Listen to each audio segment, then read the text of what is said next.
6 years ago, an event changed my life. 3 weeks previously, a student film crew had been making a film about me, about my gender journey. I'd recently received consent to go on the transgender surgical waiting list. I should have been excited and ecstatic. It had also been my 45th birthday. Dozens of people had come round to celebrate. It was the perfect setup for a midlife crisis. It was the inauthenticity, actually, of still trying to please others in my life. I'd had partners who said, "Katy, keep that bit of your body." Other partners saying, "Katy, get rid of that part of your body." I'm blessed now with a partner who says, "Do what the F you like with your body." It was that trying to please others, though, and not myself, of not actually doing what I needed or wanted to do, and also of daily economic pressures, including eviction notices and debt collectors coming to my door, of trying to conform to male, female, and even transgender stereotypes, trying to abide by the apparent rules of life, which I'd never really got or understood. That first time in primary school when you go in and someone doesn't like you, and I went home to mum and said, "Somebody doesn't like me. Why do people not like everyone? I don't get it." Survival was a daily fight for me, though, against the system and against myself. It was complicated by my anxiety disorders, one of several. I collect three-letter acronymitis. I have MAD, BAD, GAD, and SAD. And it was worsened by my bipolar mood swings. These multiple straws combined to break this sad camel's back. And I attempted through bawling tears to take my own life. Attempting suicide was probably the single bravest thing I've done in my life. It wasn't cowardice. I wasn't a failure. Life was failing me.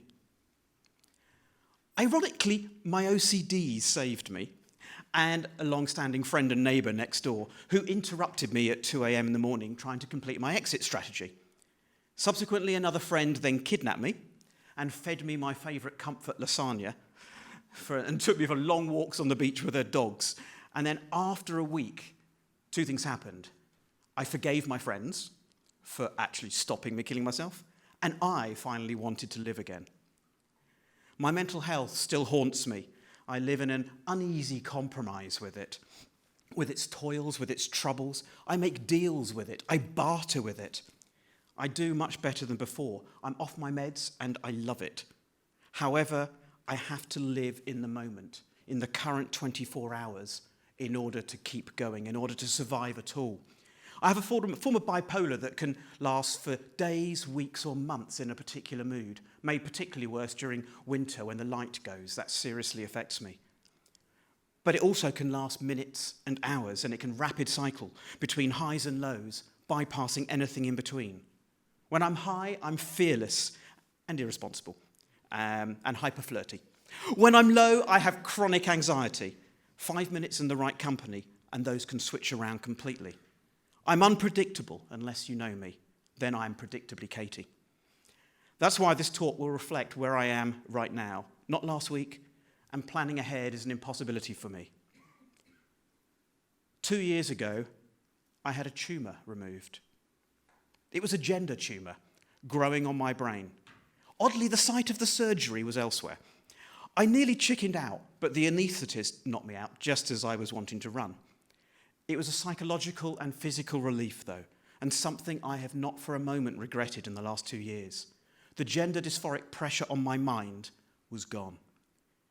I came round from the op, apart from asking for the menu for dinner, feeling neither male nor female. I felt less gendered, but definitely more human.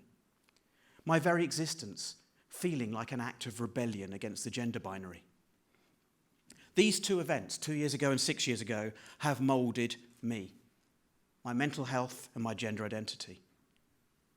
I was actually going to speak on doing different. And I wanted to make it about being different. I wrote a talk all about that. And the more I read it, the less it resonated with me. It became formulaic and full of stats and just wasn't my natural self or voice. It was also last week's and last month's thoughts in my head, not today's or last night's. I've had many wonderful partners in my life, mostly therapists, who've supported me in saying, change your body all you like, but don't change your voice. That is part of who you are. So staying true to myself in that respect has become very important to me, And that means even this talk right now is an evolution and change in progress. It is disruptive in itself. I am disruptive, and I currently relish that. My thoughts race, though. I have flights of ideas. Stopping me mid-hypermanic flow is like trying to hold back the tide or a tsunami. My thoughts also jump around, so trying to keep a coherent thread on any topic is impossible. I have something called Knight's Move thinking as well. I'll think 3 steps forward, 1 step to the left, 1 step to the right, and people will think, just how did your mind get there, Katy? We don't follow. My head is like the M25 in rush hour. Cars going in every lane, in every direction. And the only way I can kind of navigate those thoughts in my head is to try and mentally persuade some of the cars, some of the thoughts, to go into a service station and park up. What you're hearing now is already me slowed down, a conscious, continual, draining effort to only let out some of my high-speed, legal high thinking. I diary every day and I write continually, often 50,000 to 70,000 words a week, as it processes my thoughts and slows me down. And it's cathartic to my moods. Anyway, so where was I? Version 2 of my talk that I was thinking about and writing down involved utterly abandoning the text. So I went from conformity to utter rebellion. And I wanted to release a truckload of kittens on stage. Now, I love cats, the internet loves cats. Where could I go wrong? Well, I couldn't get it past the ethics committee for the talk. So this is the next best thing. My cats help me so much. They should be on prescription for everyone. They calm my anxieties and my moods. They teach me to chill out and worry less. When I stroke them, I calm down. And people know me that when they stroke my hair, I slow down. But they can't reach me now. As to the original talk I planned, I'm going to follow the example of my Year 8 English teacher, who walked into class on the first lesson of the year and tore up the lesson plan, sat on the desk and opened a book, and just started reading to us, and didn't stop for a whole year. He didn't seem to set us any work all year, and the one essay we handed in, he never marked. I was in bottom 3 of the class at the beginning of that year, and by the end of the year, I was in the top 3 of the class for English. He was so inspiring. Teachers need more freedom to do different. As a result, I've become very good with words, but I still feel a need to be more authentically me by tearing up the script on occasion, if not all the time. I need to be less constructed, less clever with words, in order to be more vulnerable. I've tried being male, female, non-binary, each of LGBTIQA and P, and after decades wearing masks and trying to be something I'm not, I've realised the trick is to be yourself. Or in my case, to be Katy Jon, not anyone else. Even the TED Talks official guide on page 57, I checked, says be yourself. Carl Rogers, the psychologist, said that being yourself means shedding all the layers of looking good, of wanting to be liked, of being scared to stand out, and trying to be who you think you want to be. Instead, being yourself means being naked, raw, and vulnerable. I hope to be 2 out of those 3. We come into the world naked. I arrived not breathing, and it took 6 to 7 minutes to get me started breathing, and an hour before they got my gender right, or had they? Being naked was one of the first things that petrified me in my life, due to my body and gender dysphoria. So I avoided all team sports, I avoided the swimming rooms and changing rooms. I got out of rugby as soon as possible. The rugby showers petrified me. As an adult, though, I went on workshops to overcome those very fears. But don't worry, I'm not going to prove it and get naked now. But raw and vulnerable, I aim to be, a nakedness of the soul. In order to grow healthily, Rogers argued that we need a genuineness of self and the acceptance and empathy of others to fulfill our potential and achieve the highest level of human beingness that we can. I just love that word, human beingness. It just rides roughshod across all labels. He believed that for a person to achieve that self-actualization, they must be in a state of congruence between their ideal self and their actual self. Another psychologist, actor and martial artist, Bruce Lee, said the strongest force in the universe is a human being living consistently with their identity. Well, as a trans person, my ideal and actual self were constantly in conflict for me, as with my moods as well, high and low. My extroversion and introversion, I'm an ambivert. So I couldn't grow. I was living inconsistently with my identity, which meant almost having a split personality and living a lie. As a child, 5 years old or so, I remember that when they said to us in class, girls sit there, boys sit there, and in my head I was thinking, where do I sit? I knew I looked like the boys, mostly. I had a growth and hormone development disorder that meant I was the shortest kid in class. But I also felt tribally that I belonged with the girls, and I had enough insight to know that I recognised the difference and the dissonance between that. Age 10, we played kiss chase in the school playground, and I remember thinking, well, I'm fairly certain it's the girls that I want to kiss, but I'm also fairly certain I'm on the girls' team. But that would be kind of unfair, because I would start with an advantage, because in those days the only kiss chase you could play at school was heterosexual kiss chase. So I thought I'd better go and stand with the boys at the other end of the playground to give the others a chance. I tried to man up at an all-boys school, did 3 years in the Army Cadets. I tried to blend in, tone down. I tried to be normal, not different. And I tried certainly not to be myself. Standing out was the last thing I wanted. I wanted to be invisible, for the ground to open up and swallow me. I spent the first 40 years of my life trying exceedingly hard to function that way, to be normal, to be accepted, to be the same as the next person, as everyone else, and to belong. But I didn't. Albert Camus says that nobody realizes that some people spend tremendous energy just trying to be normal, trying to be something they're not. Well, it exhausted me, and I ended up depressed, and a pale shade of the person that I either was or am now.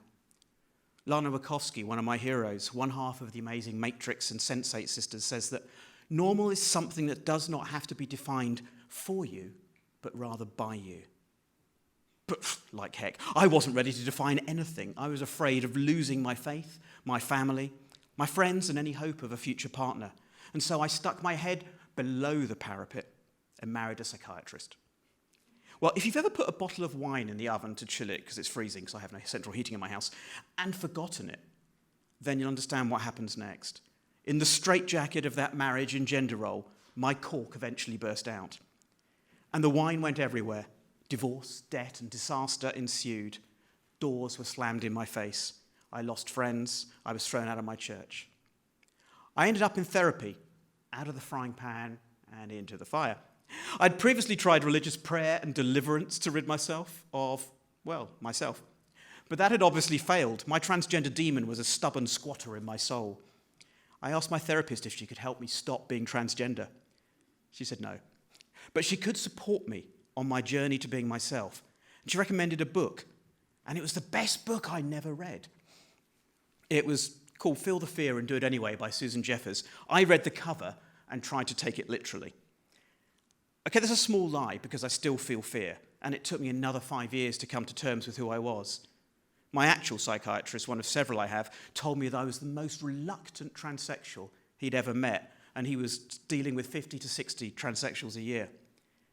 And at meeting me as well, he said, it was obvious you were trans because you were trying way too hard to be male. I never really came out, in fact. I was outed, and I'm singularly grateful for that, because I don't think I would have had the courage to come out until many years later had I not been outed. I loved the confidence and acceptance that young people have now to come out ahead of time. I wish I could roll back the clock and come out at 15, not in my 40s. I didn't feel, though, that the categories of male, female, or even being trans ever fitted me fully. I was like not a square peg in a round hole. I was like a unique peg that didn't fit in the square hole or the round hole. I still find binary gender options utterly limiting. I just want to break free, to quote Freddie Mercury, one of my heroes. Albert Camus, though, again said, the only way to deal with an unfree world is to become so absolutely free that your very existence is an act of rebellion. Well, I never had the guts at school to rebel. I was conforming on the outside while screaming on the inside. In the Second World War, my granddad was in the Home Guard. That would have been me. Whilst my great-uncle was a spy in Yugoslavia working with Tito's resistance. That would have been rebel me. I often dreamt of being a spy. I love languages, and I was very good at hiding my true identity in plain sight. Well, GCHQ, the government spy agency, now claims it has several transgender spies and that it needs those who are different to fulfill its mission. Well, they can get my number afterwards. Being yourself is encouraged if you fit, but less so if you are considered a problem, deviant, or dangerous to established norms. Being an individual or a type or a gender means you cannot be pigeonholed. You are an unknown quantity that cannot be measured or prepared for. Taylor Swift said, "If you're lucky enough to be different, don't ever change." Well, in fact, we are all different and therefore also lucky. No two humans are the same, not even twins. We are humans first, and then any one of several different categories, labels, and issues second. Because we live multiple issued lives. We don't live these single issue lives, as Audre Lorde said. Snowflakes is a term that's been bandied about to negatively describe social justice warriors, sensitive souls, and just about anyone disagreeing with the status quo or having a hard time. At a distance or underfoot, snow is just snow, but each individual snowflake is also unique, and together in an avalanche is ultimately powerful. Whether as individual disruptors on gender, health, or hating violence, or banding together, these snowflakes can make a difference in politics, the environment, LGBT, abuse, and mental health campaigns. They're also astonishingly beautiful under the microscope. There's a beauty in our very vulnerability when we see the human under the labels, past the facade of saying that everything is okay. Everything isn't okay. But change begins with us. In fact, it begins with me. Paradoxically, there's a strength in revealing our fragility. It's scary to do it, but it lets us get closer to each other. It builds trust and support and helps us see our differences and common humanity. I've laid a little of myself bare, not much, but scratched beneath the surface of all of us, and our combined differences and essential humanity just could change the world for the better.